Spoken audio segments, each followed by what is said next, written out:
Iran का uranium Donald Trump और Netanyahu दोनों के दिल में फांस बनकर चुभ रहा है और इसको हल किए बगैर ये मामला आगे नहीं जा रहा। और अंदाज़ा ये हो रहा है कि आने वाले दिन जो हैं वो बहुत कड़े हैं, क्योंकि अमेरिका और इसराइल ने इस हवाले से जंगी तदबीरें बिल्कुल तैयार कर ली हैं और बहुत मुमकिन है कि अब ईरान पर जंग का एक नया फेज़ मुसल्लत कर दिया जाएगा। और वाशिंगटन में भी इसकी तैयारियां बहुत ज़ोरों शोर से जारी हैं और इस वक्त तेल अवीव में भी गैर मामूली किस्म की सरगर्मियां देखने में आ रही हैं। मेरा नाम अज़हर अली ख़ान है और आप देख रहे हैं आज की बात। डोनाल्ड ट्रंप से जब रिपोर्टर ने सवाल किया कि आप के क्या हालात हैं इस वक्त यूरेनियम के, आप क्या सोच रहे हैं, तो उन्होंने कहा कि यूरेनियम जो है वो उसको सिर्फ दबाया नहीं जाएगा, दफन नहीं किया जाएगा, ईरान के यूरेनियम को हासिल किया जाएगा। और हासिल करने का मतलब सीधे अल्फाज में यही है कि ईरान पर एक हमला किया जाएगा, ईरान का यूरेनियम उठाने की कोशिश की जाएगी, उसको अपनी तहवील में लेने की कोशिश की जाएगी और उसको एयरलिफ्ट करके किसी मकाम पे लाया जाएगा जो अमेरिका के लिए महफूज मकाम, जिसको अमेरिका तसव्वुर करता है अपने लिए।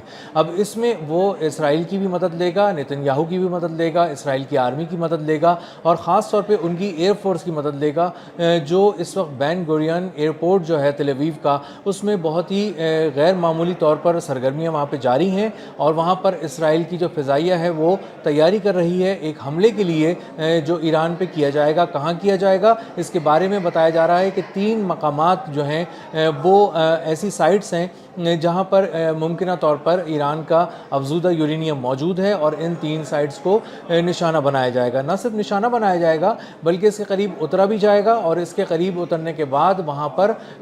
जाकर एक कॉम्बैट सिचुएशन के बाद वहाँ से यूरेनियम हासिल किया जाएगा, ढूंढा जाएगा, हासिल किया जाएगा। उसके बाद उसको दोबारा तैयारों में सवार कराया जाएगा, लाया जाएगा और उसके बाद उसको एयरलिफ्ट करके किसी ख़ास और महफूज मकाम पर पहुँचाया जाएगा। अब इस हवाले से इसराइल की जो तैयारियां थीं वो खासी थीं, लेकिन वहाँ पे एक छोटी मोटी कमी नज़र आ रही थी और वो ये कमी थी कि उसके जो F-35 स्टेल्थ फाइटर जेट्स थे, जो जदीद तरीन तैयारे हैं, जो रडार जिनको नहीं पकड़ सकता और जो इसका फ़ख्र महसूस किए जाते हैं अमेरिका की फ़िज़ाई टेक्नोलॉजी का,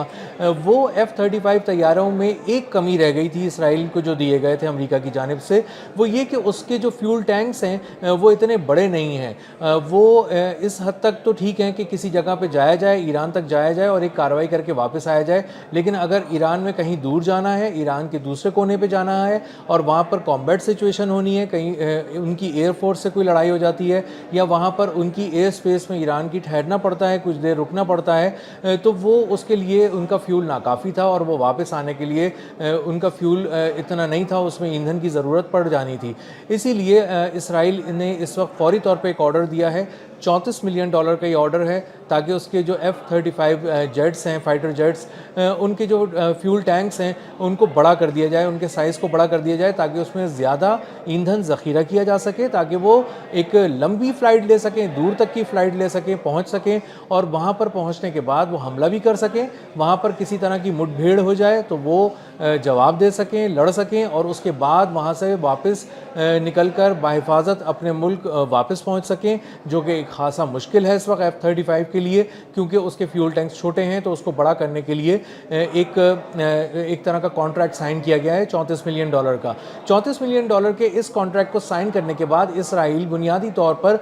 इस सलाहियत का भी हामिल हो जाएगा कि वो ईरान से भी आगे मशरिक़ वस्ता में जा सकेगा और उससे भी आगे वो यमन की तरफ जा सकेगा, मुख्तलिफ जगहों पर जा सकेगा और अफ्रीका जहाँ से शुरू हो रहा है वहाँ तक उसके F-35 जेट्स पहुँच सकेंगे, जो कि एक गैर मामूली किस्म की बात है, क्योंकि इससे इसराइल ये पैगाम देना चाहता है कि वो तुर्किया तक पहुंचना चाहता है, वो यमन तक पहुंचना चाहता है, वो लबनान में पहुंचना चाहता है और बहुत सारे ऐसे डेस्टिनेशन से पहुंचना चाहता है जहां पर उसे फौरी तौर पे ज़रूरत पड़ सकती है, ख़तरा उभर सकता है, उसकी फ़ौज को ज़रूरत पड़ सकती है, या वो समझता है कि किसी जगह को निशाना बनाना है तो वो उन मकामात पे जा सकता है। इसीलिए वो अपने फाइटर जेट्स को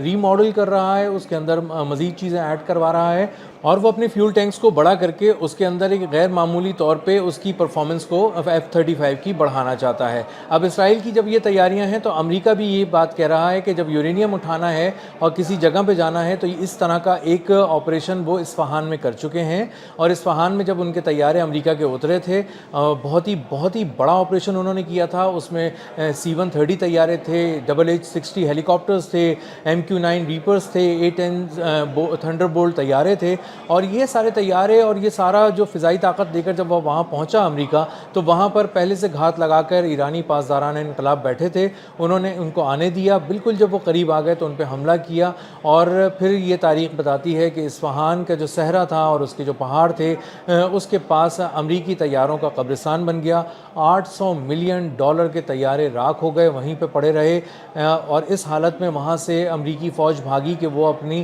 کچھ آئی ڈیز بھی چھوڑ گئے اور کچھ اس قسم کے دستاویزات چھوڑ گئے جو بہت ہی اہم تھے، جن کو وہ جلدی میں نہیں اٹھا سکے۔ جاتے ہوئے، بھاگتے ہوئے، فرار ہوتے ہوئے وہ اپنا ایک C-130 طیارہ تباہ کر کے گئے، تاکہ ایران کے پاس وہ ٹیکنالوجی C-130 کی ہاتھ نہ لگے، لیکن بہت سی ٹیکنالوجی اس وقت ایران کے ہاتھ لگ چکی ہے، اور اس کے بارے میں کہا جا رہا ہے کہ اس پہ ایران کی لیبارٹریز میں اس کے انجینئرز ریورس انجینئرنگ کر کے اسی طرح کے طیارے یا ان طیاروں کا توڑ اور ان کی کمیوں کے اوپر کام کر رہے ہیں اور جیسا طیارہ بنانے کی کوشش کر رہے ہیں۔ اب امریکہ اگر کہہ رہا ہے کہ وہ یورینیم لے کے جانا چاہتا ہے تو یہ بات بہت واضح ہے کہ اس کو 3 قسم کی سائٹس کے بارے میں تو پتہ ہے کہ جہاں پہ ممکنہ طور پہ ایران کا افزودہ یورینیم رکھا ہو سکتا ہے، لیکن اس کو ایگزیکٹ اس کی لوکیشن پھر بھی نہیں پتہ، اور اگر وہ اترنا چاہے گا تو بہت سی اس کو ٹنلز سے گزرنا پڑے گا، اس کے لوگوں کو کمبیٹ سچویشن میں رہنا پڑے گا، اترنے کے بعد ایک رن وے بھی بنانا پڑے گا عارضی طور پہ، جس سے ان کے طیارے دوبارہ اڑان بھر سکیں، اور وہاں پہ جب جائیں گے وہ ٹنلز میں تو ٹنلز ڈھونڈ کے اندر جانا پڑے گا، اس لیب کو دیکھنا پڑے گا، اس فیسلٹی کو دیکھنا پڑے گا جہاں پہ یہ یورینیم کو انرچ کیا جا رہا ہے، اور اس کے بعد اس مقام پہ پہنچ کر ان 3 فٹ کے اسکوبا ٹینکرز کو، جس کے بارے میں کہا جا رہا ہے کہ اس کے اندر ہائیلی انرچڈ یورینیم ہے ایران کا، اس کو وہاں سے اٹھایا جائے اور اس کو وہاں پہ لایا جائے، تو یہ کسی درجے میں ہالی ووڈ کی مووی کا سین تو لگتا ہے۔ اور اسی طرح کا ایک ایڈونچر امریکن ملٹری کر چکی ہے اصفہان کی طرف، اور جب انہیں اندازہ ہوا کہ وہ یہاں پہ صرف اتر ہی نہیں پا رہے، ابھی تو ٹھیک طرح سے پہنچیں گے کیا، تو اس کے بعد ان کے جو سارے لوگ تھے وہ وہاں پر نہیں اتر سکے، زمین پر جب اترے تو وہ بڑی مشکل سے طیاروں میں دوبارہ سوار ہو سکے اور وہاں سے بھاگے، اور وہ یورینیم کی لوکیشن تک نہیں معلوم کر سکے، ان پہاڑوں اور ان ٹنلز میں ہی داخل نہیں ہو سکے، تو اس فیسلٹی تک پہنچنے کا تو پھر کوئی سوال ہی پیدا نہیں ہوتا تھا۔ تو وہاں سے جب یہ لوگ بھاگے ہیں تو وہاں پہ ٹھیک ٹھاک ان کی کیجویلٹیز ہوئی ہیں، ان کو بہت ہی مار پڑی ہے وہاں پہ اصفہان میں، اور اس کے بعد اندازہ یہ ہوا ہے کہ یورینیم کا جو ایک پروجیکٹ تھا جو تقریباً 1-1.5 ماہ سے وہ لوگ پہلے سے پلان کر رہے تھے کہ اس پہ عمل کریں گے، اور اس کو بار بار بریفنگ میں پینٹاگن اور سینٹ کام کی جانب سے ڈونلڈ ٹرمپ کو بتایا جا رہا تھا کہ آپ یہ مس ایڈونچر کرنے جا رہے ہیں، یہ دنیا کا مشکل اور پیچیدہ ترین آپریشن ہوگا اور اس کے کامیاب ہونے کے چانسز بہت کم ہیں، لیکن پھر بھی ڈونلڈ ٹرمپ نے مس ایڈونچر کیا اور وہاں پہ اپنی فوجوں کو اتارا، اور اس کے بعد ان کو بہت بری مار پڑی، $800 ملین کے طیارے راکھ ہو گئے، اور اس کے بعد بڑی مشکل سے وہ اپنی جان بچا کر کسی 1-2 طیاروں میں اور ہیلی کاپٹرز میں بیٹھ کے واپس آئے۔ تو اندازہ یہ ہوتا ہے کہ امریکہ اس وقت کسی طرح بھی اس قابل نہیں ہے کہ ایران کا افزودہ یورینیم حاصل کر سکے، نہ اس کے پاس یہ جرت ہے، نہ اس کے پاس وہ لوکیشن ہے جہاں پہ یہ سارا یورینیم رکھا ہوا ہے، وہاں پہنچا کیسے جائے گا، وہاں پہ کس طرح سے کارروائی کی جائے گی، اس کے بارے میں کچھ نہیں پتا، لیکن ڈونلڈ ٹرمپ یہ ضرور کہہ چکے ہیں کہ وہ اس یورینیم کو اٹھانا چاہتے ہیں، واپس لانا چاہتے ہیں، اور اس کے لیے کارروائی کریں گے۔ اسرائیل ان کا بھرپور ساتھ دے رہا ہے، اور اسرائیل یہ دو ٹوک الفاظ میں بتا رہا ہے، نیتن یاہو بار بار یہ ڈونلڈ ٹرمپ کو ان ادر ورڈز پیغام دے رہا ہے کہ ابھی ایران جنگ ختم نہیں ہوئی، کسی طرح سے تم اس بات کو سمجھنا مت کہ تم اس کو ختم کر دو گے، کسی طرح کا مسودہ منظور کر لو گے، مذاکرات کامیاب کرا لو گے، یا تم کسی طرح کا مستقل جنگ بندی کی طرف چلے جاؤ گے۔ یہ بات ذہن میں رکھنا کہ ابھی جنگ مکمل نہیں ہوئی، یورینیم حاصل کرنے اور اس کو ختم کرنے تک ایران جنگ جاری رہے گی، اور اس کا مطلب یہ ہے کہ اگر امریکہ نے کسی طرح سے معاملات کو ٹھیک کرنے کی کوشش بھی کی تو اسرائیل اور نیتن یاہو جان بوجھ کر حملے کریں گے، اور حملہ کر کے ایک نئی جنگ چھیڑنے کی کوشش کریں گے، جس میں وہ بڑی حد تک اس طرح کامیاب ہو جائیں گے کہ وہ امریکہ کو گھسیٹ کے دوبارہ جنگ کے اندر لے آئیں گے۔ آنے والے دن یہ بتا رہے ہیں کہ ایران جنگ ختم نہیں ہوئی، ایران جنگ میں ابھی کسی درجے کا تھوڑا سا ایک پرسکون سا فیز آیا ہے جس کو سیز فائر کا نام دیا جا رہا ہے، لیکن یہ سیز فائر کتنے دن چلے گی اس کے بارے میں کچھ نہیں کہا جا سکتا۔ اگلے 2-4 دن بہت اہم ہیں اس حوالے سے، اسرائیل اور امریکہ مل کر حملہ کر سکتے ہیں، اور اگر امریکہ نے اس میں ساتھ نہیں دیا تو اسرائیل اکیلا ہی اس پہ حملہ کرنے کے لیے بالکل تیار بیٹھا ہے۔ اب تک کے لیے اتنا ہی، ملتے ہیں اگلے ولاگ میں کسی نئی خبر، نئے تجزیے اور نئے زاویے کے ساتھ۔ اللہ حافظ۔